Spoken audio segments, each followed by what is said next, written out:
¿Quién fue el que fortaleció a estos sirios y con esa fuerza secuestraron a esta muchacha? ¿Quién mandó esas cuadrillas de bandoleros a Israel? ¿Cuál es el nombre de la muchacha? No lo sé. ¿Quiénes son sus padres? No lo sé. ¿Dónde la pueden buscar?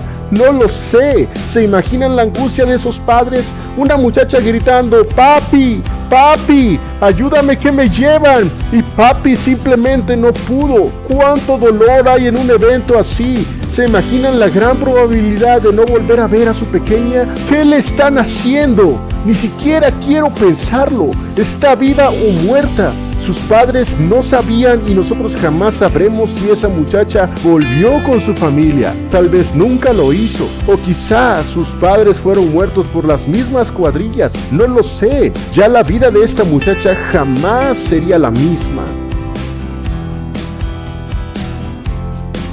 El tema de hoy siempre me ha parecido fascinante. Entenderlo implica dejar de lado nuestros sentimentalismos y desechar ideas preconcebidas de que Dios es de tal o cual manera. Muchos se sorprenden cuando escuchan que Dios actúa incluso contrariamente a lo que ellos piensan y se niegan a aceptar que Dios es así. Llega el necio y dice: Dios no existe. Hace todo lo posible para demostrarlo y lo único que demuestra es que es doblemente necio. Basta voltear a ver lo que nos rodea, la naturaleza, el cielo y las montañas, entre muchas cosas más, y escucharemos cómo nos gritan: Dios existe. Llega un sentimentalista y dice que Dios es tan bueno que no cree que puede mandar gente al infierno, especialmente a los niños. Acepta que los delincuentes sean justamente encerrados en el boquete más profundo que se imaginen y dicen que está bien, pero que se les haría extraño que Dios, un juez más justo que esos que encierran, sea capaz de dar el pago merecido por el pecado. Si yo les dijera que Dios crió las tinieblas y el mal, ¿qué dirían? ¿Cómo crees? ¿Qué pasó? De hecho, eso es lo que dice Isaías 45:7. Búsquenlo y cerciórense con sus propios ojos. Y cuando la Biblia dice en Génesis que Dios todo lo hizo bueno, ¿no se les hace curioso que muy pocos versículos después aparece la serpiente en el Edén? Nadie puede negar que esa también fue hecha por Dios.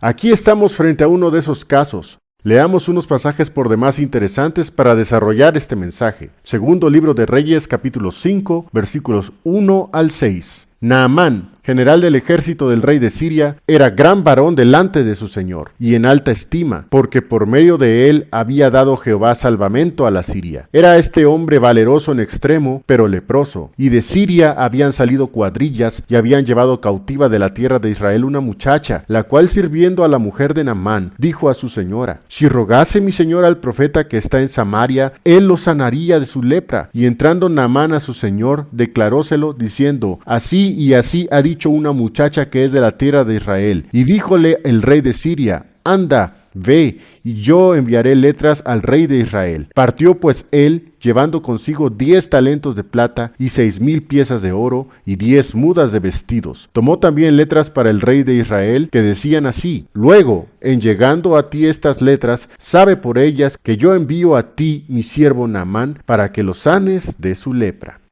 Los sirios eran acérrimos enemigos de Israel. Su rey, cuyo nombre lo podemos constatar en capítulos más adelante, se llamaba Ben-Hadad, y era un dolor de cabeza para Joram, rey de Israel. Estos sirios le hacían ver su suerte. ¿Por qué les ganaban? Se puede argumentar que era por la impiedad de Israel y de su rey, el malvado Joram, de quien hablamos algo anteriormente. Parte de eso es verdad. Hay algo que quiero que noten en el versículo 1 que leímos. Naamán, general del ejército del rey de Siria, era gran varón delante de su señor y en alta estima, porque por medio de él había dado Jehová salvamento a la Siria. Era este hombre valeroso en extremo, pero leproso. Comienza hablando de Naamán como el exitoso general, el invencible caudillo, el campeón de los sirios. Pero miren lo que tenemos aquí, porque por medio de él había dado Jehová salvamento a la Siria. ¿Quién lo había hecho fuerte? ¿Quién lo hacía ganador en las batallas contra Israel? Allí lo dice bien claro, porque por medio de él había dado Jehová salvamento a la Siria. ¿No te sorprende? El pueblo de Dios sufriendo por un ejército fortalecido, pero ¿quién fue? ¿Quién le dio esa fortaleza? Tú y yo sabemos, tú y yo entendimos quién fue. Repetiré esta pregunta algunas veces más adelante. ¿Quién fue? Tú y yo lo acabamos de leer, porque por medio de él había dado Jehová salvamento a la Siria. Hay un dato que será relevante en esta historia. Naamán lo tenía todo, pero con un gran defecto. Era leproso, suficiente motivo para ser relegado, apartado y considerado inmundo. Es como esas personas que son responsables, moralmente aceptables, con buenas familias, honestos, etc., pero no tienen a Cristo en sus vidas. Pues sí, lo tienen todo menos lo más importante. No tienen a Cristo y sin Él, nada de lo que tienes o eres vale la pena. Irás a una condenación eterna. Esa era la condición de Naamán. Al ir más adelante en la narración y sabiendo quién fue el que fortaleció a los sirios, miren con lo que nos encontramos. Versículos 2 y 3. Y de Siria habían salido cuadrillas y habían llevado cautiva de la tierra de Israel una muchacha, la cual sirviendo a la mujer de Naamán, dijo a su señora: si rogase mi señora al profeta que está en Samaria, él lo sanaría de su lepra. Tal vez hay que detenernos un poco en lo que estamos leyendo. Dice que cuadrillas del ejército fortalecido de Siria irrumpieron en algún lugar de Israel y secuestraron una muchacha. ¿Qué? ¿Quién fue el que fortaleció a estos sirios y con esa fuerza secuestraron a esta muchacha? ¿Quién mandó esas cuadrillas de bandoleros a Israel? ¿Cuál es el nombre de la muchacha? No lo sé. ¿Quiénes son sus padres? No lo sé. ¿Dónde la pueden buscar? No lo sé. ¿Se imaginan la angustia de esos padres? Una muchacha gritando: ¡Papi! ¡Papi! ¡Ayúdame que me llevan! Y papi simplemente no pudo. ¿Cuánto dolor hay en un evento así? ¿Se imaginan la gran probabilidad de no volver a ver a su pequeña? ¿Qué le están haciendo? Ni siquiera quiero pensarlo. ¿Está viva o muerta? Sus padres no sabían y nosotros jamás sabremos si esa muchacha volvió con su familia. Tal vez nunca lo hizo. O quizá sus padres fueron muertos por las mismas cuadrillas. No lo sé. Ya la vida de esta muchacha jamás sería la misma. No lo puedo creer. ¿Quiénes la secuestraron? Los sirios. ¿Cómo lograron vencer a Israel? ¿Cómo lograron irrumpir? ¿Quién les dio esa fuerza para vencer a Israel? ¿Quién mandó esas cuadrillas a Israel? ¿Tú sabes quién fue? Es el mismo que por 20 años guardó silencio dejando pensar a Jacob que su hijo José estaba muerto cuando no era así. Es el mismo que permitió que los 7 hijos de Job murieran en un instante el mismo día. ¿Quién fue el que hizo todo esto? Tú sabes la respuesta. Fue el mismo que permitió que José cayera en la cárcel por la calumnia de una mala mujer. Fue el mismo que le dio poder a Nabucodonosor para lanzar a esos 3 jóvenes al horno de fuego. Es el mismo que dice Isaías que cría el mal. Tú sabes quién es. Pero todo tiene un objetivo. La Mona Lisa de Da Vinci, los girasoles de Van Gogh, los vitrales de Miguel Ángel, los Picasso, los Boteros, en fin. Nunca criticaron a esos artistas cuando sus obras estaban a medias. Nunca les dijeron que sus bocetos estaban muy feos. Claro que no. No se critica una pintura a medias. Así está en este momento Dios trabajando con nuestras vidas. Podrán cuestionar por qué fortaleció a los sirios. ¿A poco Dios no sabía que secuestrarían a esa pobre muchacha? Dios lo sabe todo. Pero esto tenía un gran objetivo. Un plan tan magistral que nadie se lo podría imaginar. Versículos 2 y 3. Y de Siria habían salido cuadrillas y habían llevado cautiva de la tierra de Israel una muchacha, la cual sirviendo a la mujer de Naamán, dijo a su señora: si rogase mi señora al profeta que está en Samaria, él lo sanaría de su lepra. Esta muchacha bien pudo vivir lamentando su nueva y penosa situación. Sería esclava de unos desconocidos por el resto de su vida. Pudo haberse dicho: miren a mi nuevo amo, un asqueroso leproso, que se quede así para que se le quite. Oh, qué lecciones tan grandes tenemos de personas que ni siquiera su nombre conocemos. Una pequeña muchacha, más sabia, más compasiva y más humilde que muchos de nosotros, aceptó su nueva vida y habló. Oh, gloria a Dios. Sabía cómo Naamán podría resolver su problema. Ella no se lo guardó. ¿Quién entonces fue el que provocó todo esto? La respuesta, tú la sabes. Sí, fue Dios. Sí, fue Dios el que permitió todo esto. Fue Dios el que fortaleció a los sirios. Fue Dios el que permitió que esta muchacha fuera secuestrada. Fue Dios. Y es bueno entender por qué hace lo que hace.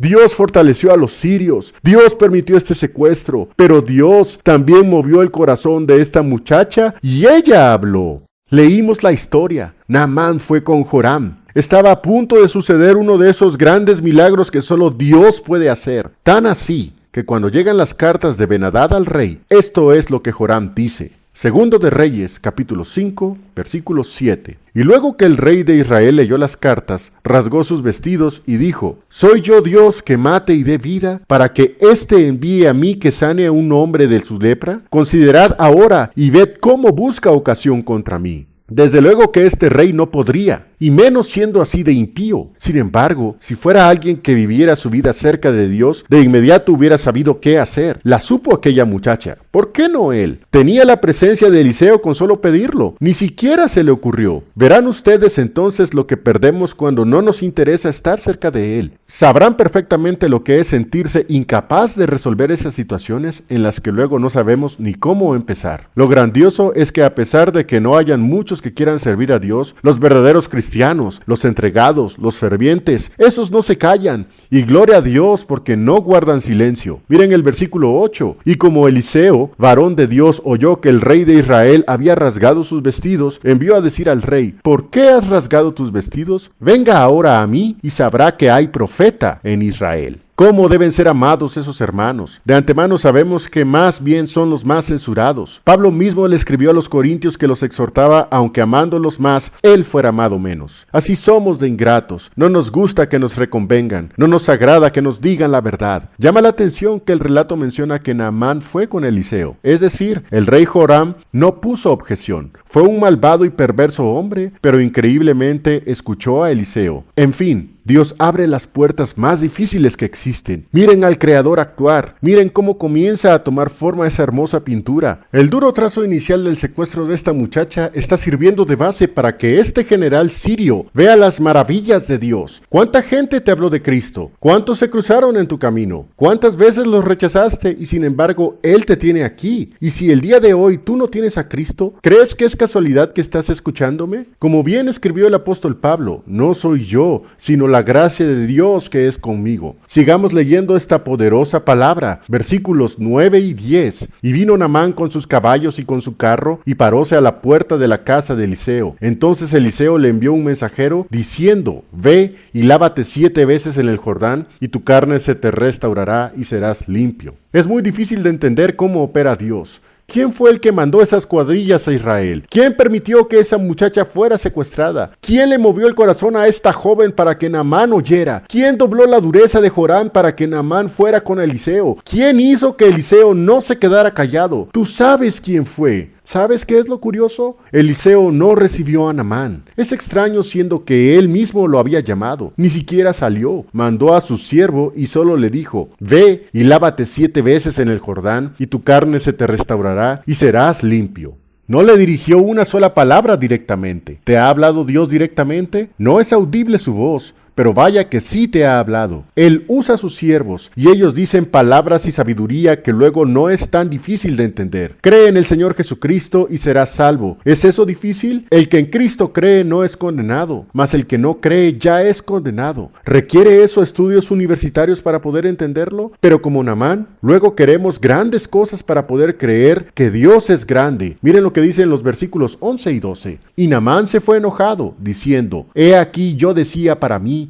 saldrá él luego, y estando en pie invocará el nombre de Jehová su Dios, y alzará su mano y tocará el lugar y sanará la lepra. Abana y Farfar, ríos de Damasco, ¿no son mejores que todas las aguas de Israel? Si me lavare en ellos, ¿no seré también limpio? Y volvióse y fuese enojado. El Jordán es muy lodoso, demasiada tierra, demasiado fango. Los ríos de Siria son mejores. Mi ciudad, la capital de mi pueblo, Damasco, es recorrida por ríos más puros, más cristalinos. Eso es lo que dijo Naamán. Esperaba que saliera Eliseo y con una especie de pases mágicos y unos toques desaparecería su letra. No, no, no. Así no trabaja Dios. Qué bueno que estuvieron ahí sus siervos para que lo convencieran. Se lavó 7 veces. ¿Se imaginan cuando se estaba lavando la 4ª vez? ¡Ay! otra vez. En fin, vamos a confiar en esta palabra. ¿Lo ves? Poco a poco Dios va moldeando tu vida. Solo sigue su palabra y verás que pronto, muy pronto serás otra persona. Vencerás tus pecados, librarás tus obstáculos. Dios te salva de inmediato y tienes vida eterna al instante. Pero cambia las vidas gradualmente. Se toma su tiempo. Sigue su palabra. Zambúllete en el Jordán y un día llegará este momento, como en el versículo 14. Él entonces descendió y zambullóse 7 veces en el Jordán, conforme a la palabra del varón de Dios, y su carne se volvió como la carne de un niño, y fue limpio. Nos tomará toda la vida, pero es la única manera de cambiar. Así es como Dios trabaja en la vida de sus hijos. El que es humilde de espíritu y tiembla su palabra, ese será altamente bendecido. Esta es su palabra. Escúchala y síguela. Ahora podemos reconocer su plan. El alma de un hombre cambió. Todo este proceso para que un varón extranjero se allegara a Dios. Qué importante es para el Señor una sola alma. Vale más que el mundo entero. Versículo 15. Y volvió el varón de Dios, él y toda su compañía, y púsose delante de él, y dijo: He aquí ahora conozco que no hay Dios en toda la tierra, sino en Israel. Ruégote que recibas algún presente de tus siervos. Qué dicha es que aunque sea una sola persona sea capaz de decir esto. He aquí ahora conozco que no hay Dios en toda la tierra, sino en Israel. Aquí está Dios, no lo busques en otro lugar, llámalo entre tanto está cercano. Él no quiere que tú perezcas. No me enfocaré mucho en lo que hizo el siervo de Eliseo engañando a Naamán para obtener algunas riquezas. Su historia es triste, la lepra se le pasó a él y a sus generaciones. Mejor veamos a Naamán, el nuevo general, con la piel de un niño, y todo por Dios. Contemplemos la nueva vida, la regenerada por Dios. Veamos que con Él siempre será mejor. Sé que tendremos problemas, pero ahora será diferente, porque tendremos nuestro más grande guía para todo lo que enfrentemos. Gracias, Señor, por permitir cosas que luego no entendemos, para que tu nombre sea exaltado. Gloria a Cristo y que Dios siempre les bendiga. Amén.